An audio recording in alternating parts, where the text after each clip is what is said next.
Bienvenue dans Next Gen Manufacturing. Aujourd'hui, on va décortiquer ensemble les systèmes qui permettent d'atteindre l'excellence opérationnelle. Pour bien commencer ce décryptage, on va se poser une question qui va vraiment au cœur de la gestion des risques en logistique.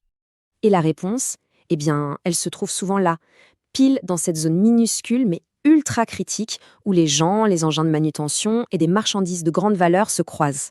C'est un peu comme un ballet très bien coordonné, mais où le moindre faux pas peut avoir des conséquences dramatiques. Aujourd'hui, on va décortiquer une procédure de chargement de classe mondiale pour en faire une véritable leçon de sécurité logistique. Et voici comment on va procéder. Donc, premièrement, il faut bien comprendre qu'on ne parle pas d'une simple porte d'entrepôt. Non, c'est une zone opérationnelle extrêmement complexe et l'objectif doit être clair et unique, l'élimination totale du risque. Alors, comment est-ce qu'on met ça en place ? Comment on passe de quelques règles affichées sur un mur à un véritable système de sécurité qui anticipe les problèmes ? Tout part d'une définition, d'un document fondateur. Au fond, ce protocole, c'est un contrat de confiance. C'est un accord détaillé entre l'entreprise qui reçoit et celle qui transporte, basé non pas sur des habitudes, mais sur une analyse de risque hyper poussée. Et ce qui est vraiment fondamental ici, c'est qu'une analyse de risque robuste, ça ne laisse rien au hasard. On y pense à tout. Les conditions de travail, le type de camion, les produits qu'on décharge, mais aussi les conséquences potentielles, que ce soit pour le personnel, pour les installations ou même pour l'environnement. Et surtout, on tire des leçons du passé. Chaque incident est une opportunité d'améliorer le système.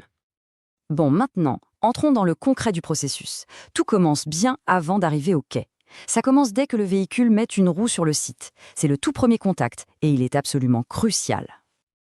Le point clé ici, c'est le contrôle. Dès l'entrée, on prend les choses en main. On évite les manœuvres hasardeuses, on dirige et surtout, on communique.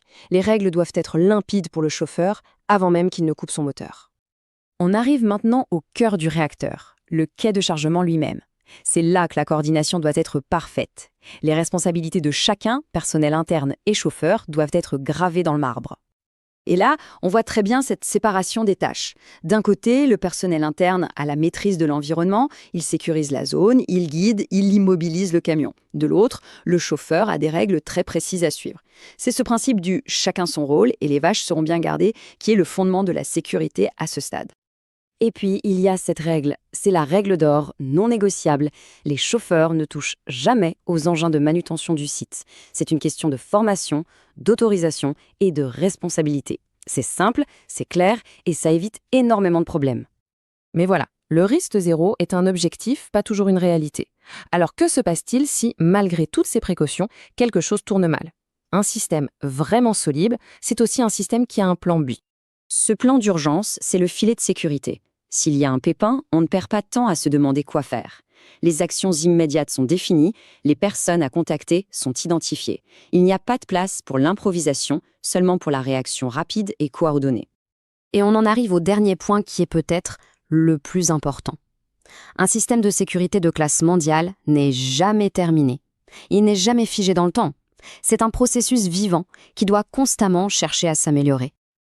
Vous savez, la sécurité, ce n'est pas juste un protocole qu'on range dans un classeur. C'est quelque chose qui doit vivre au quotidien. On vérifie avant chaque opération, on audite le système régulièrement et on forme encore, et toujours le personnel. C'est ça, la culture de la vigilance. Et le point crucial, c'est que ce système est intelligent. Il est conçu pour apprendre. Une nouvelle machine, on met à jour. Un quasi-accident, on analyse et on met à jour. Une nouvelle réglementation, on s'adapte et on met à jour. Le système est en perpétuelle évolution, nourri par l'expérience du terrain. Alors, pour conclure, la sécurité, est-ce que c'est un but à atteindre ou un système à mettre en place ? Ce qu'on a vu aujourd'hui, c'est que l'objectif ultime, le zéro accident, est tout simplement inaccessible, sans un système.